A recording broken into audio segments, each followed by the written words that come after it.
Sir, if I may, I find it highly improper that you search my house, my home right now. My family is already asleep for the night, Harry responds. I reach the end of the hallway and peek around the corner into the wide entranceway of the house. A set of stairs leads upstairs. Brick flowers are on a small table. The floor is clean to perfection, not one speck of dirt on it. Lewis is nowhere to be seen. Harry holds the door halfway open as he speaks to the man. If you must, but I must say I find this highly irregular. Harry opens the door all the way, and black-coated soldiers march into the room. Their boots leave dirt all over the well-kept floor. Shall not be long. A rough voice mentions that a giant of a man walks into the room. He carries a massive hammer with a drill on the end of it over his shoulder. Like his men, he's dressed in a long black coat. He has a long, well-maintained beard and a thin scar on his cheek. It's Roth. Good evening. What a grand home you have. Roth looks around the room, glancing over the hanging chandelier and the paintings on the walls. Sir Roth, if I am humbled to be in your presence. Harry bows. No bowing needed. Roth walks up to Harry and stares down at him. Now these soldiers are going to search for your exquisite home. You may make your complaints, but I remind you as a servant of the British Crown, it would be best to show loyalty right now. Roth places his hand on Harry's shoulder. Will you show loyalty? Roth asks with a thin smile. Of course I will, sir. Harry looks away. Excellent. Roth pats Harry's shoulder and walks away. It would be best if you awoke your family and brought them down. They haven't been awakened already. Quickly now. Yes, sir.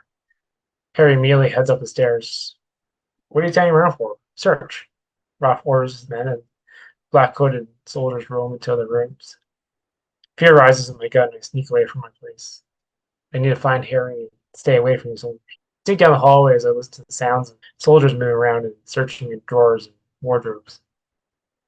A sense of low bloodlust rises in me. It's as if the first believes that there will be a death ahead, and with that, the possibility of bloody satisfaction. I slowly step into a small room at the end of the hallway. It looks like an office with a large bookshelves and a desk covered in papers. There is an open window with a burning fireplace next to it. A soldier looks through the desk and tosses the contents on the ground behind him. I take out my knife and sneak towards him, sidestepping the random bits of papers on the grounds. Pin me your feet of him, I quickly grab him and slice my blade across his neck. A river of blood cascades from the wound, and the man lets out a guttural attempt at a shout. He goes silent as I catch his body and I lay him down on the ground, stare at him in the crimson torrent from his wound. He looks at me with harsh, unblinking eyes, as if he's choosing his last moments on earth to be spent hating me. Then he dies, and I feel that bloodlust return to me. Stronger than ever, I bite in his neck and feed on his blood. It tastes metallic with traces of alcohol. Ignoring all else, I gouge myself. Suddenly, someone touches my shoulder and instantly grabs my blade as I turn to face whoever just touched me. Calm yourself. It was merely me. Lewis whispers to me. Apologies. Take my hand away from my knife and rise to my feet. Was it a requirement for you to feed right this moment? Lewis whispers. Sorry. I have no earthly idea what came over me, I mentioned. Lewis ignores me and looks at the body. We must hide this corpse. Lend me assistance. I pick the corpse by the head and Lewis holds it up by the ankles. The wardrobe should do. Lewis gestures his head at the nearby wardrobe. Together, we bring the body over to the wardrobe, open it up, and stuff the body into the wardrobe, amongst shirts and jackets. My friend, we have to make haste, I whisper, to close the wardrobe. Not yet. Lewis moves over to the window. What do you speak of? If we're caught here, walk out to him. Yes, I'm aware of the consequences, but we cannot leave this family to their deaths. I cannot leave my family. Lewis steps onto the windowsill. You will not kill them, Lewis. How will they explain the dead soldier in the wardrobe? He stares at me. I go quiet. Come, let's find the family up into the sanctuary. Lewis climbs at the window and disappears from view. The sounds of soldiers' boots get closer. I'm about to follow Lewis only to see the pool of blood on the wooden floor. So they swiftly grab the nearby rug and fold over the bloodstain. The soldiers will still find the body, but hopefully this will give us a few seconds.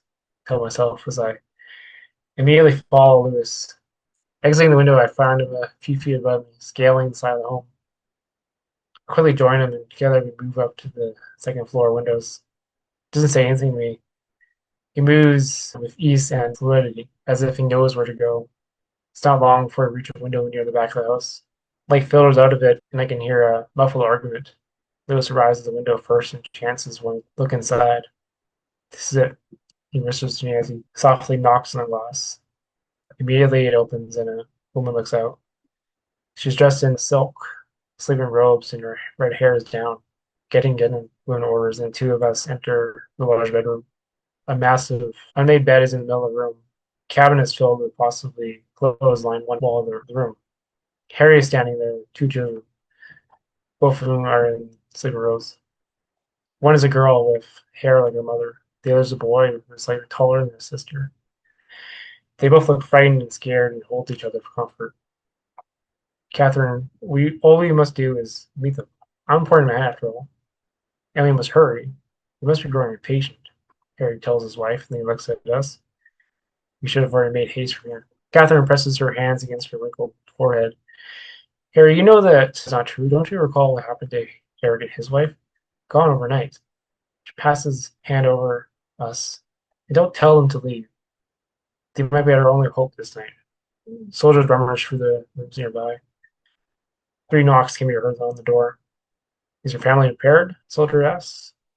A moment, if I may. Harry answers back. We must flee, Catherine says as she quickly runs from the bed and takes out a small box. She opens it and pulls out a rope ladder. When did you procure this? Harry asks. Silence of questions until later.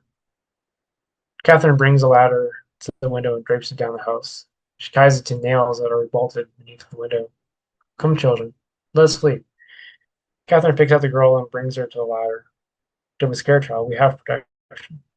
Catherine carries the child as she climbs to the window. Harry, bring Oliver. Harry does what she says and picks up his son. In other parts of the house, a soldier yells, Murder, murder, vampire. We best make haste. Catherine and Ferdara on her back swiftly descends to the ground, followed by Harry and his son. There's yelling out in the hallway and heavy footsteps approach the bedroom door. Suddenly an axe cuts into the door frame. Lewis and I take out our swords.